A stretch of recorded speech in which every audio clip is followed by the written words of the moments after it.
Welcome back to What's New in the Lou with Alexis Zotos, presented by Caldy's Coffee and recorded right here at Bucket List Podcast Studios. This is your can't miss weekly podcast, helping you stay in the know in St. Louis. We're talking about the best new restaurants, the can't miss events, and of course, the people that are making our community such a great place to live and work. Each week, we're bringing you a fun interview as well as a calendar of events so you know exactly what is happening around St. Louis this week.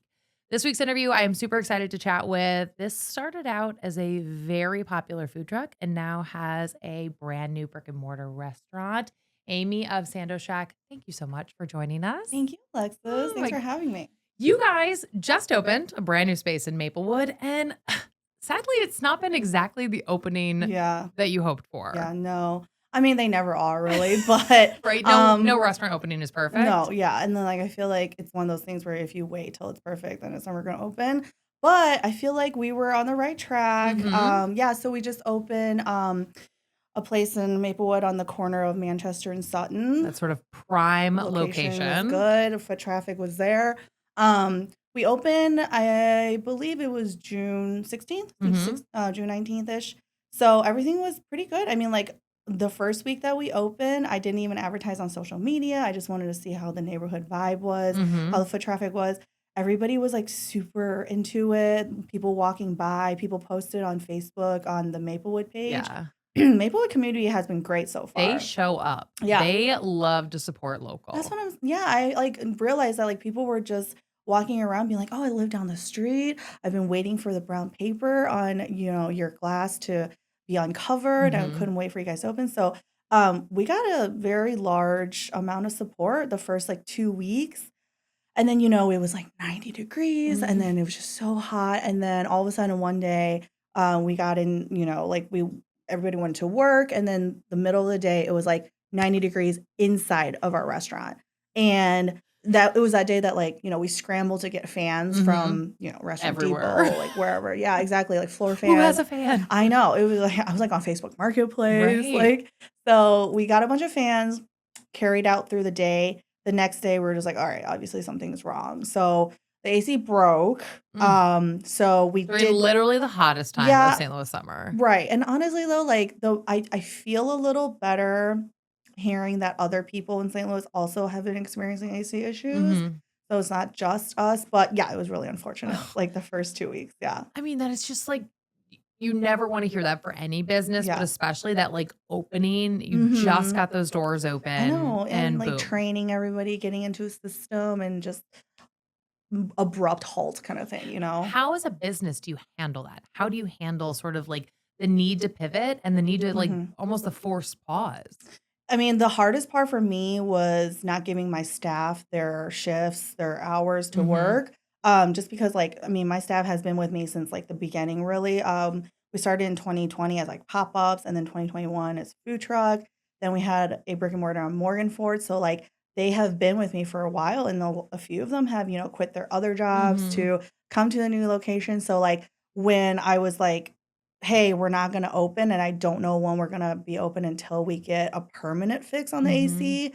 That was annoying for me to Yeah. have to give them that news. But at the end of the day, it's just one of those things where I was like, okay, this is the best decision to not keep opening and closing, opening and closing. The problem was, we would get a temporary fix for the AC, and Mhm. then there's just like a bigger issue that we had to handle with our landlord. So that's where Right. we're at now. We're just like we kept opening and closing, opening and closing. And I was like, that's not fair for the customers. That's not fair for my staff either. The inconsistency that they keep Yeah. getting from us. So finally, it's just making that final decision where it's like we're going to close until further notice.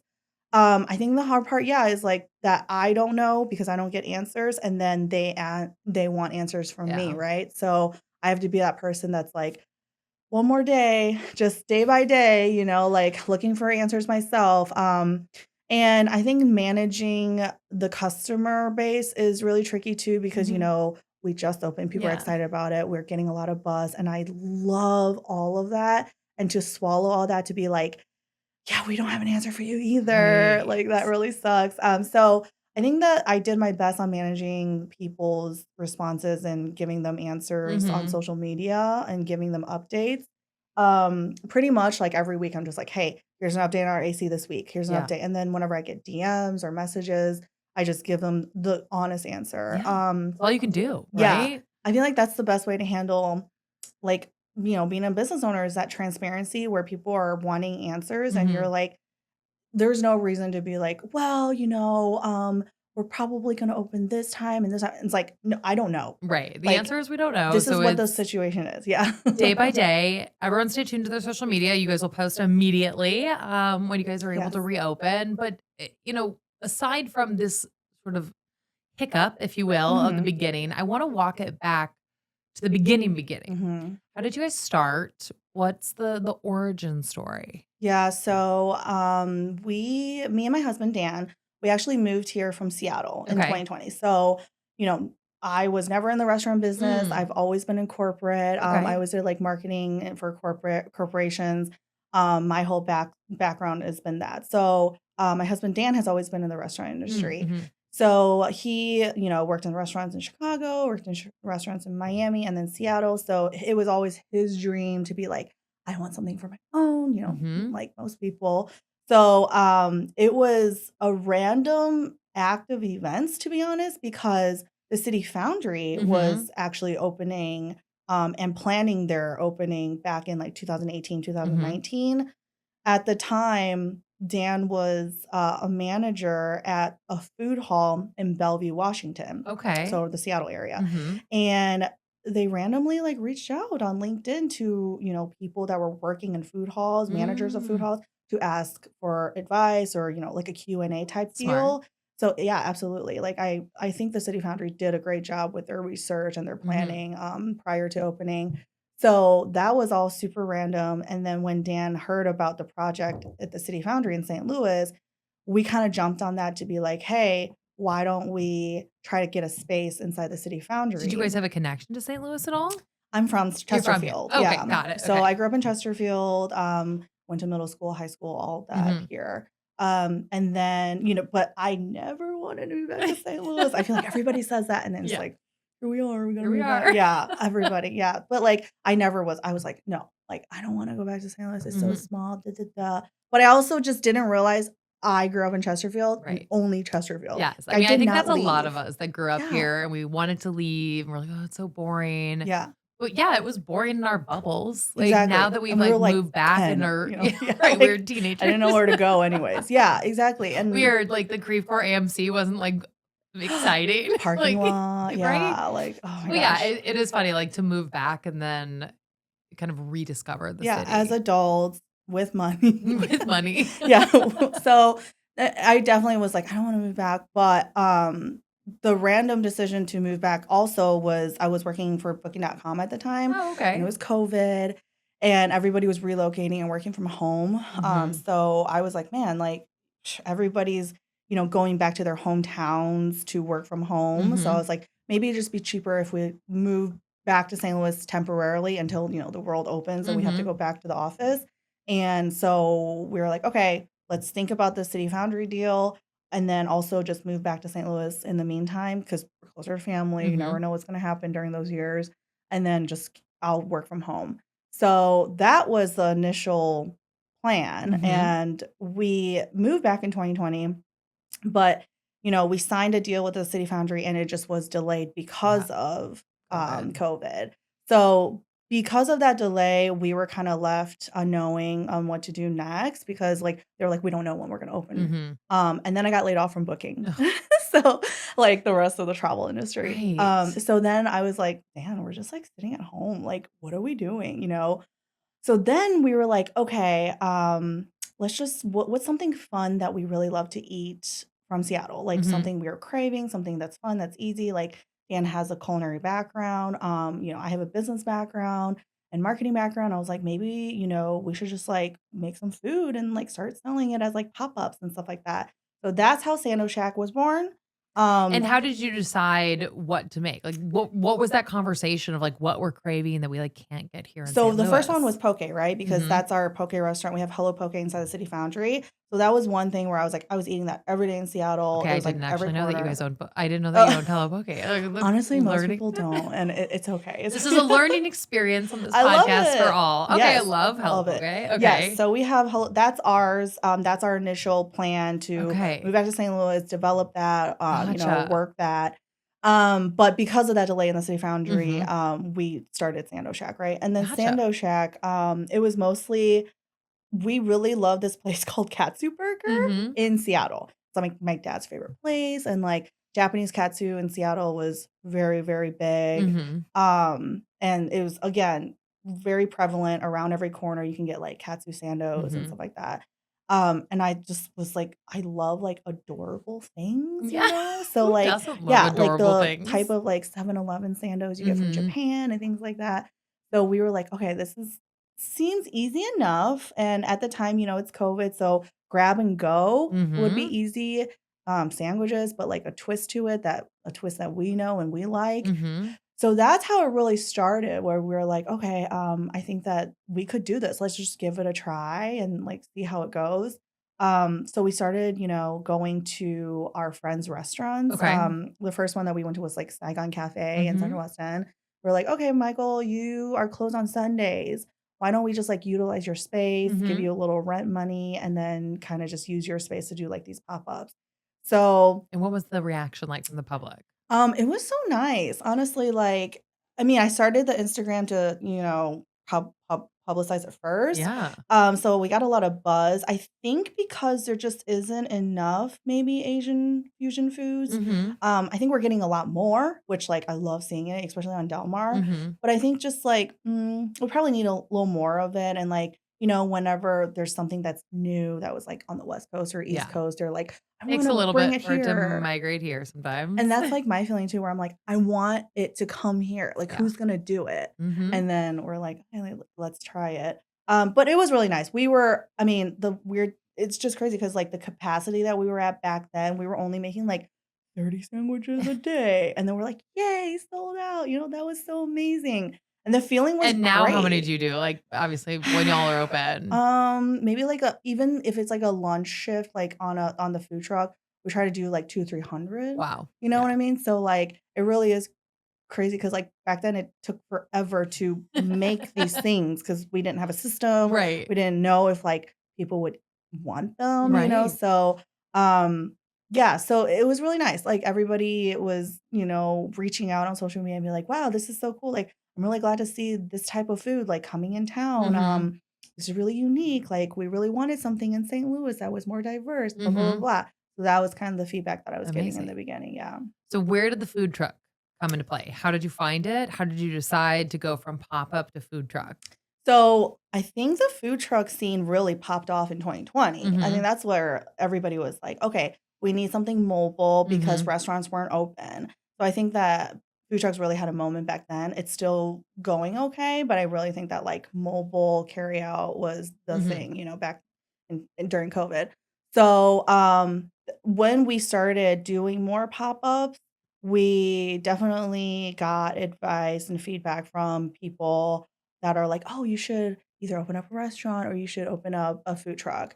The food truck seemed like the best next step because restaurants were still Mhm. undetermined when they were going to open. Right. So we started looking at food trucks, and honestly, like 9 Mile is when Mhm. that era started with like food trucks in St. Louis, and that was really cool, Yeah. for everybody. And we were like, oh man, like if we got a food truck, we can get into 9 Mile. Like it seems like everybody really wants that collective community feel, but Mhm. Mhm. outdoors. So we were like, okay, like let's start looking into food trucks.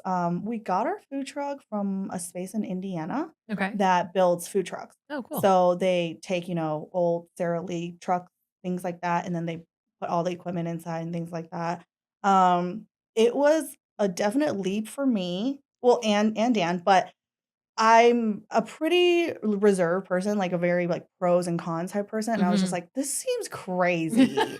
Like, nobody knows how to operate a food truck. I Right. have no like, what? Like, to go into a food truck, like, where does the water come from? Yeah, I have no idea.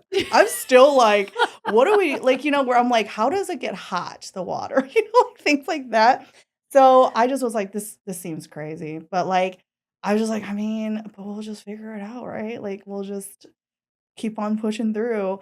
But we did a lot of research. Like, I had friends that worked on the food truck. They Mhm. own a food truck. We actually started renting out their food trucks and, like, Mm. paying them almost like rent, Just to get, like, to a practice. practice, yeah. Absolutely. Like, where goes what? How does a propane work? How Mhm. does the hot water work? Right. Where does the Things hot like water that. come Like, from? yeah, like, we need this, we need soap, we need, all degreaser, all this stuff. So, we started doing that as practice. And then, yeah, I mean, like, we just pulled the plug and said, "Hey, like, we're gonna start this food truck." Um, and went from there, yeah. Caldy's Coffee has been proudly roasting in St. Louis since 1994. Guided by a commitment to quality, service, and community, Caldy strives to make every cup a moment of discovery. And get this, thanks to the support of their St. Louis community and fans across the country, they were named USA Today's #1 coffee chain in 2024. Visit Caldy'sCoffee.com to find your nearest cafe, shop coffee for home, or even book a free tour and cupping at their roastery. Follow the goat to your next great coffee experience. Enjoy the rest of the episode. Do you remember that first day, like serving on the truck? Our first event was at Urban Chestnut in, Okay. Midtown. Oh my God. Yes. Is that That's where where I you and I met you? met. That's funny. Yes. Oh my I was God. like, We I were know trying I to figure met you that at an out. Yes. event, I yeah. remember that so vividly.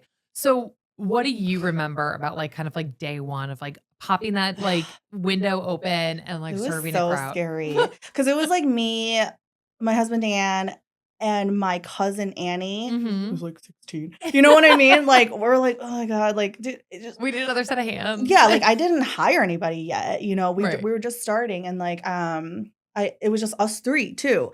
So it's like we prepped everything ourselves, we, sold everything, we managed everything ourselves on the truck. Oh god, I remember my mom was like, "Do you need help?" I'm like, "Heck no." I was like, "I'm Love you, Mama. already No. so stressed out," and she's like one of those moms that's like, she'll get on the truck and be like, "Wait, why is this here? Why is this here? You're doing this wrong, da, da, da," and I'm just like, "Oh god," like, but, it was really scary for me, like, I just was like, "Ugh," like, this is our first event, we're making it official now, Yeah. and Urban Chestnut's pretty legit, so it's like, I don't want something to go bad, and it looks bad on them too because 'cause they're Mhm. trusting us with this little partnership that we're doing right Yeah.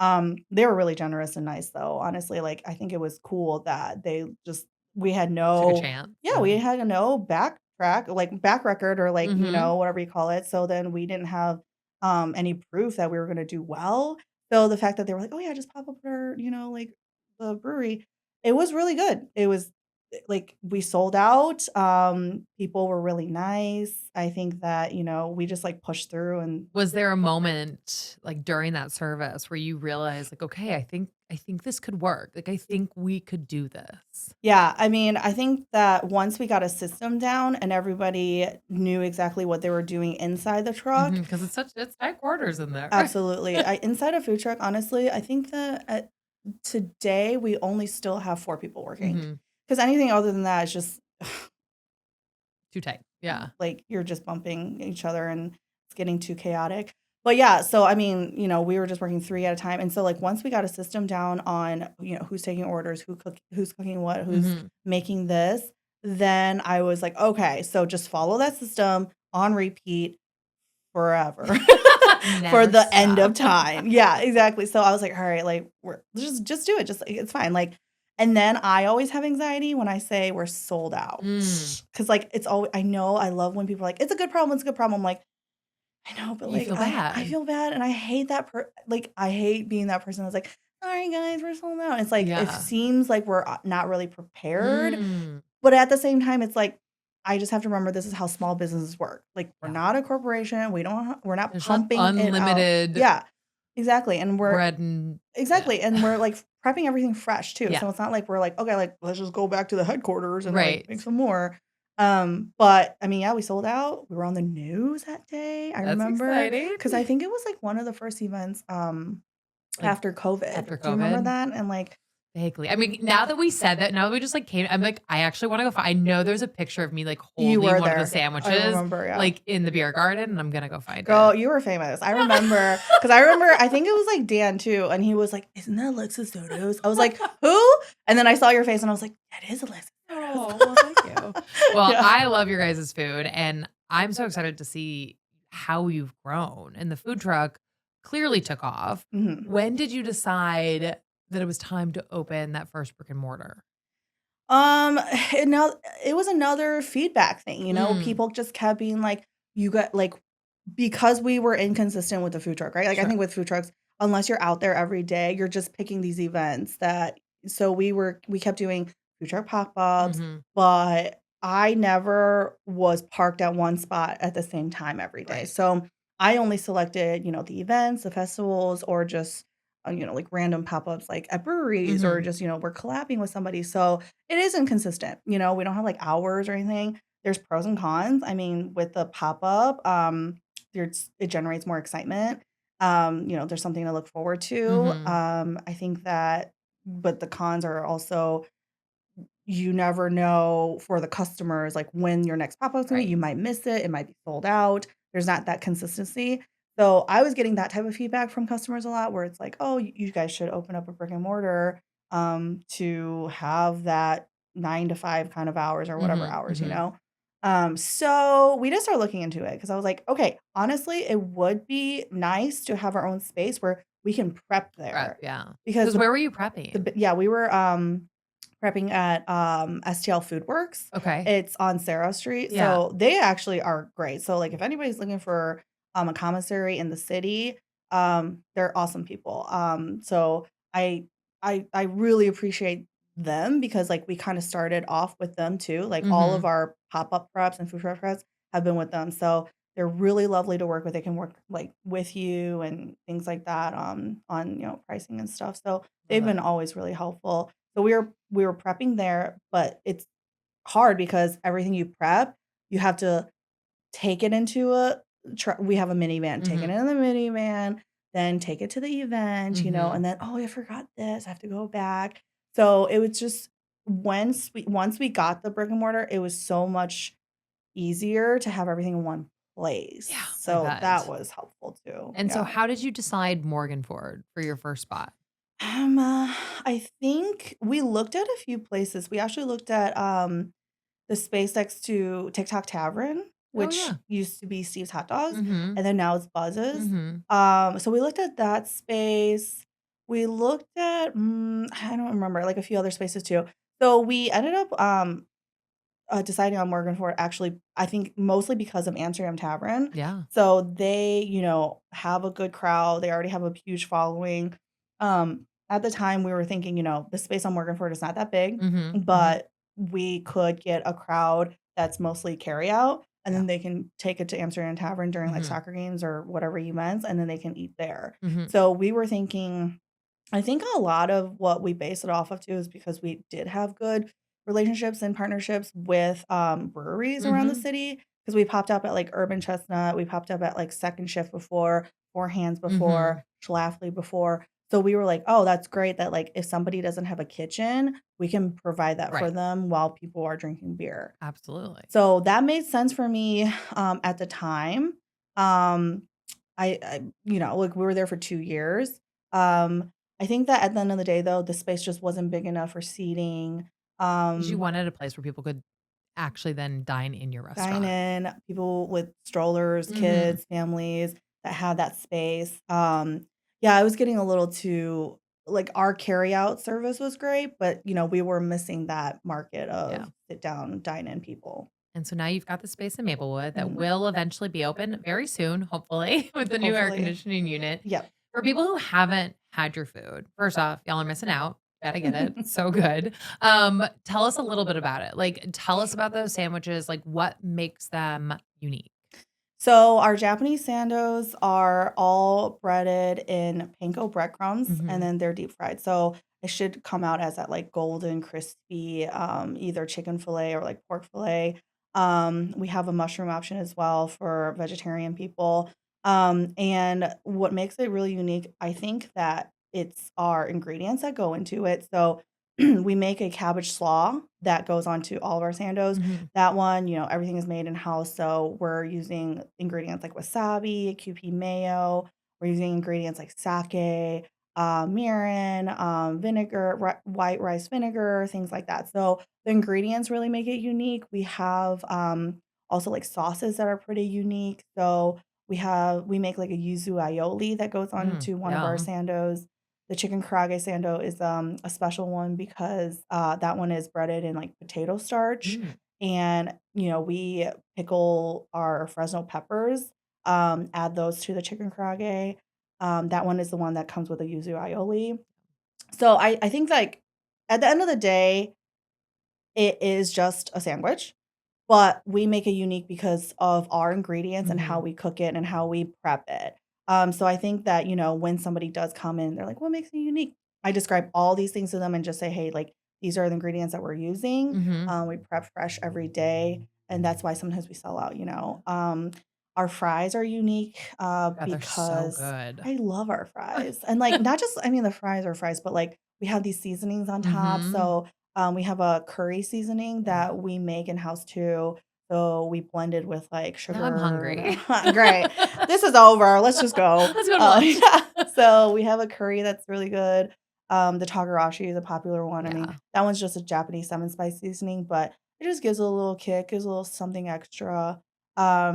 So that's what makes, I think, our like sandos really unique. And with the new location, you guys have added things to the menu. You've expanded the menu? Yes, a little bit. So, we actually added an egg salad sando. Mhm. That one is a unique too because of the ingredients. We again use wasabi, things like that. We also added ice cream. Mhm. So we actually partnered with Sugar Witch to Love them. love them. They're so cool. They, all specialize in ice cream sandwiches, but Mhm. they customize ice cream flavors for us. Love that. What kind of So ice cream flavors are we oh, talking they're about? so good. So we have a yuzu caramel, which has Yum. been really popular. That's like a citrusy, sweet taste to it. Mhm. We have a black sesame brittle. Ooh, That one is like very unique. Yeah.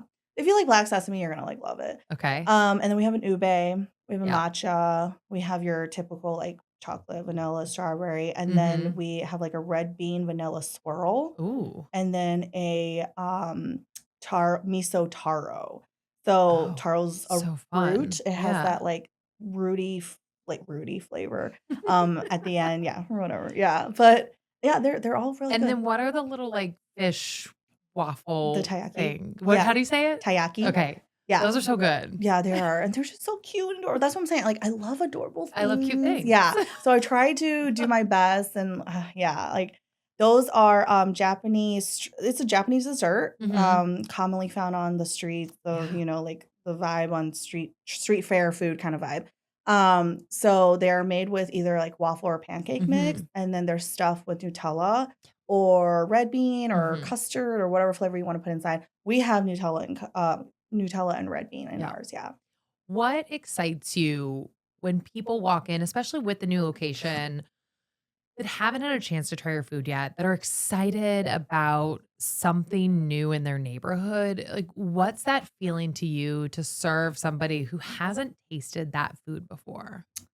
So, I think it's cool what excites me, I guess, like, I think it's cool when a lot of people have not tasted it in St. Louis Mhm. yet. So I do get a lot of feedback when so first timers are always like, "Oh man, this is great. Like I didn't expect me to like this type of Mhm. food." So a lot of people, what they don't know, they don't know. So then they're just like, "I didn't expect myself to like this." A lot of them are like, "I don't like slaw." And we have our own, cabbage slaw that goes on Yeah. the sandos. They're always like, "I don't like slaw, but I love this one." Like when I hear stuff like that, I'm like, Mhm. "Oh, something's working. Like Yeah. we're doing something that is actually exciting for other people, so that excites me. And then beyond like first timers, I love when I get the feedback where people are like, "Oh, I just went to Japan. I was there like 2 years ago or 1 year ago or blah blah blah," and then they're like, "This tastes just like it." At our old location on Morgan Morganthorne, I just remember and, the little stories really resonate with me, So, Mhm. I remember these 2 older gentlemen, they came to Sando Shack, and there's only 7 seats there, so, like, you can hear their whole Yeah. conversation, like, I'm working on behind the counter, I'm like, "I'm not listening, but how do you like the food?" You Right. know? So, they're, like, talking, and I guess, like, they taught in Oh, Japan, nice. like, 20 years ago, and they are now reuniting because they're passing through St. Louis, and they Mm, chose, like, my little spot to get sandos from, and they're like, "No, like, this tastes just like when, we had katsu sandos in Japan," and I was just like, "That's crazy." And also, I'm like, "That's insane that you, like, came here right. for Well, your that must mean reunion." so much. Like, It's so that sweet. makes those crazy hard days Totally. totally That's worth what it. I think too, is, like, sometimes I'm just like, "Somebody else can do it. I don't wanna do this anymore," But then, like, getting that feedback and hearing that kinda stuff, I'm like, "No, I'm glad that I'm the one that provided this for you." Yeah. Amazing. Thank you so much. Yeah, thank you so much. At the end of each week's episode, we bring you a calendar of events so you know exactly what is going on all around St. Louis this week. So let's dive into it. This weekend is Taste of St. Louis in Clayton. It is August 15th through 17th. On Saturday, you can find Pickles and Pints at Schlafly in Maplewood. And you'll find the first ever Foodies Eat First Food Festival on both August 16th and 17th. And on Sunday, August 17th, is the I Love Forest Park 5K and Kids Fun Run to support one of the best parks in the region. Thanks for listening, and don't forget to hit subscribe so you know exactly when the newest episodes of What's New in the Lou drops so you can stay in the know.